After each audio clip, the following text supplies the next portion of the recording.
What if you used your imagination for good? What if you used that amazing brain that you had to come up with all these crazy ideas of how things could go wrong and instead flip it to how could things go right?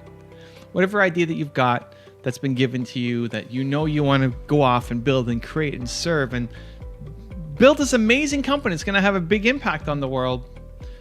Every time you think of that, what happens next?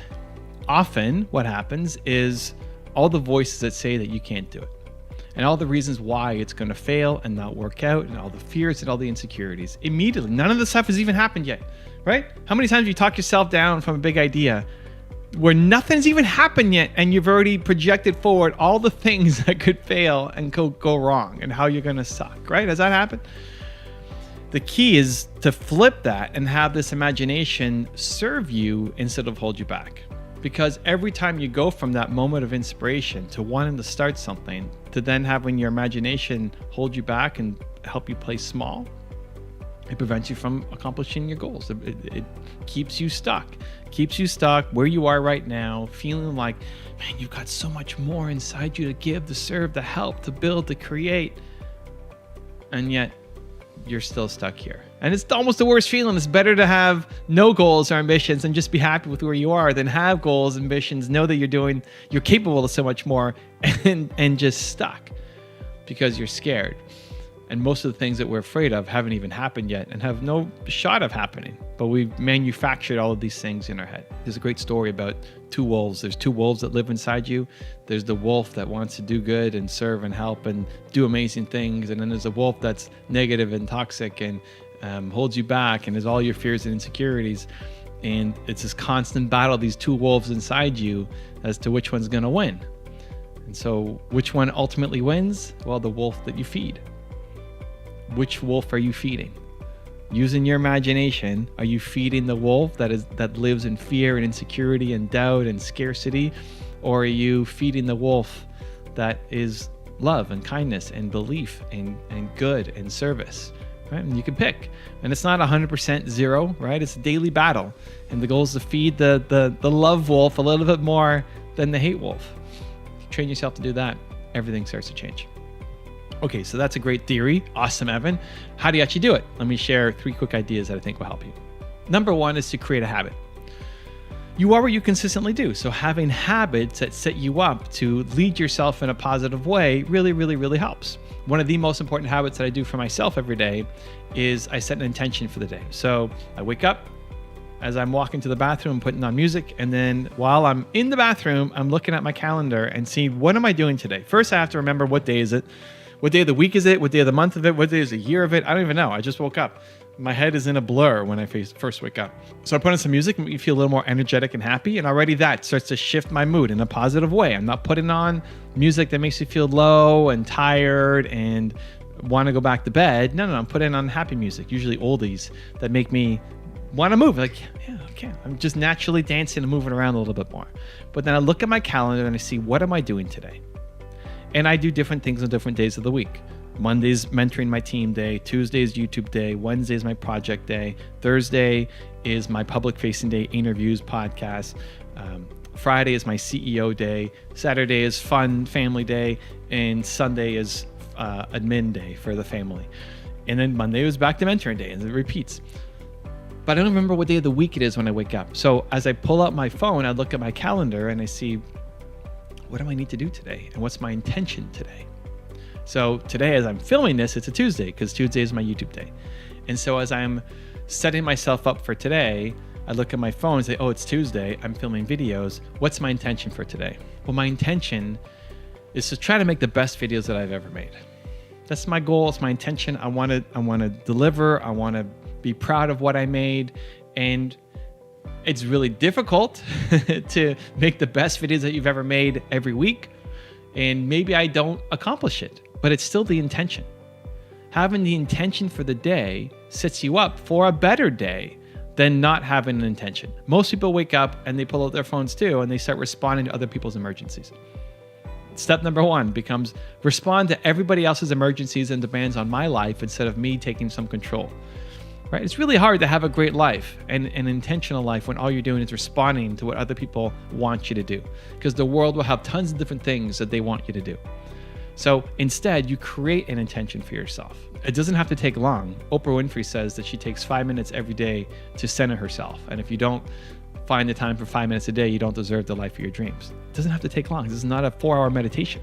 It's just a quick intention. How do I want to show up for the work ahead of me today? And then the other thing I do is on my cell phone background, I don't know if you can read that there, it says, remember your intention. Remember your intention. So anytime I pick up my phone, like, remember my intention. Right, what was it? Yeah, okay, yes. I want to make the best videos I've ever made. That's the goal. So the morning routine that you're baking in, and then reminders, cues. I call them play bigger triggers, right? So for me, it's my cell phone background. It's also, the environment that I create here with the people on the wall and even what I wear. But when you can create that habit as a starting point to how do I want to show up today and use your imagination for good things start to happen. Step number 2 is the actual environment. So when I talk about the pictures on the wall, these things all mean something to me. They may not mean anything to you. You probably don't even know who this person is, right? AP Giannini, favorite entrepreneur of all time. And people ask me, how do I buy these pictures? Like, you don't want a picture of AP Giannini. You don't want a picture of me when I'm 9 years old and my parents, right? You don't want, do your own. Get your own pictures that make you come alive. But when I walk in here, these people all are looking at me and it means something to me. And it moves me to want to have a better day, to create something brighter, bolder for myself in the world, as opposed to playing small, right? The environment will shift you. If you're in an environment where there's all sorts of positivity, your imagination goes to positivity. If you're in an environment where it's all sorts of negativity, your imagination goes to negativity. And often it's a choice, like I choose what's on my wall. You're choosing right now to watch this video. That's a choice. That's a choice to bet on positivity, on belief, on hope, on inspiration for yourself and other people. That's why you're here. Hey, congratulations. I love having you here. You could just as easily, on the same platform, right? This is on YouTube. You have the same platform. You could just as easily be subscribed or watching other videos that are either just pure entertainment, where you're just shutting off the world.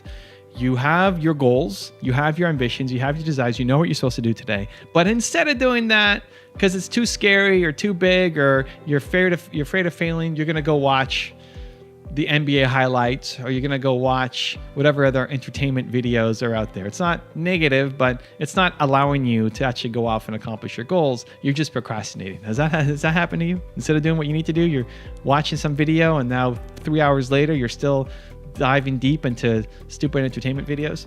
So that's the second kind. And the third kind is the ones that are actually negative. The ones that when you watch, it pulls you down. It makes you feel worse about yourself. It makes you feel like the world's going to hell. Like all of this negativity, just people yelling at each other and raging at each other. That if you're around that, if you're watching one of those videos versus watching this video, right? The one that you're watching right now, it will change how you show up. One will leave you feeling negative, more jealous, more rage, more unhappy, more depressed, more anxious, more stressed. And one will leave you feeling more hopeful and more belief. At least that's the intention. If it's not with me, then go get something else. But when you can change your environment, you may not be able to move to a new country or move to a new city. That doesn't matter as much, honestly. It's what's on your wall, what's in your physical environment, and then what are you feeding into yourself? What's the media that you're consuming? Who are you following on YouTube and Instagram and whatever platforms you're on? Who are you paying attention to? Those people are influencing you, whether you like it or not. So be very careful with who you pick and who you let into your life. If you want to use that imagination you've got for positive, then be around people who are making you feel more positive. That's it. If you end up watching this video, you feel more joyful, positive belief, great. Your imagination is already going to take over and find more ways for you to go up and do amazing things. It happens. So step 2 is environment. Step 1 is habits, step 2 is environment, and step 3 is people. People who you can actually connect with. Who are the people in your life? Who are the people that you're spending time with? Who are the average of the 5 people that you spend time with, right? Who are those 5 people? And how many of them make you feel better about yourself versus worse about yourself? And really trying to limit access to the people who make you feel bad about yourself. Either just limit time. If somebody's making you feel bad every time you meet them, you limit the time that you spend with them, or you limit the topics that you talk about. maybe you could talk about some things. You could talk about the football game, great with them, but you can't talk about careers and goals with them. Great, don't talk about these things. Only focus to these things that you know you can have a good conversation on. Or just spend less time with them, or spend zero time with them. And then replace them with people who are making you feel better, who make you feel good, who, when you talk to, when you hang around them, you feel more ambitious and bold and confident. I have a phrase that I use for myself constantly as a reminder that I like to collect good people. I like to collect good people. Some people like collecting baseball cards and NFTs. I like collecting good people. Like, I want to fight to find a reason to spend more time with good people. And when I find somebody that I really like, that's what I do. I try to spend more time with them. There's no maybe logical reason to do it. Maybe we're not working on a project together. Maybe they're not part of my family. Maybe they're just a friend of a friend of a friend. But I met them somewhere, and I would find a way to spend more time with them. Ask them to go out for coffee. Find a way to help them with whatever their business is or their goals are, or however I can just be a part of their circle, right? There's somebody in your life who you know, who's probably not in your immediate circle, but there's somebody who you've met, who's a friend of a friend of a friend you had a great conversation with somewhere. Who's that person? And how can you spend more time with them? Send an email or send a DM and ask them, hey, I'd love to pick your brain on X. Or, hey, I really liked your vibe on this. Do you want to meet up and grab a coffee? You be the person to do the outreach. What's the worst that's going to happen? They say no, or they ignore you. They're not going to come back and say, I hate you, your face is terrible, and I never want to see you again, right? That's not going to happen. And if you keep doing that, you keep finding ways to collect good people, and you start shifting who the people are you spend time with. Again, as you're around people who are like that, who are using their imagination for positivity, that's going to seep into you as well. You may not follow their ideas. Maybe you don't care about what they're doing, but you'll be inspired to go do your thing. Have you ever watched somebody running a race and they're going all out and then they win and like, oh my gosh, I did it, and they're so happy, and it motivates you to go off and do something? But you don't want to be a sprinter and win a race, but it motivates you to go do something else. My favorite movie of all time is Seabiscuit, about this horse that's too small and a jockey that's too big and an owner that has no money, and they all find each other and end up winning a whole bunch of races. I love that movie. I've seen it, I don't know, 30, 40, 50 times, a lot of times. And why? I don't want to be, I have no interest in being a horse, in the horse business at all. I don't want to be a jockey. I don't want to be a trainer. I don't want to be an owner. I don't want anything to do with horses. But it just makes me want to be a better Evan Carmichael. So the more you're around the videos, the books, the podcasts, the people who you're following, and also real humans who are doing their thing that inspires you, it's a good person to be around. Collect them. Be around them more often, and it will inspire you to do great things as well. Your mind is a powerful tool. You can imagine things that have never existed and that will never exist. And we can either use that for positive or we can use that for negative. You can use that to support yourself and show you how amazing you are, or you can use that to show yourself that you suck and you're never going to make it. It's a choice. There's two wolves, the positive one and the negative one. The one who wins is the one that you feed. So who will you feed today? If you want another Evan rant video that just might give you the confidence you need, check it out right there next to me. I think you'll enjoy it. Continue to believe, and I'll see you there. There are 3 narratives that you need to start to shift. The first one is how you see yourself. The second one is how you see other people. And the third one is how you can help others see themselves.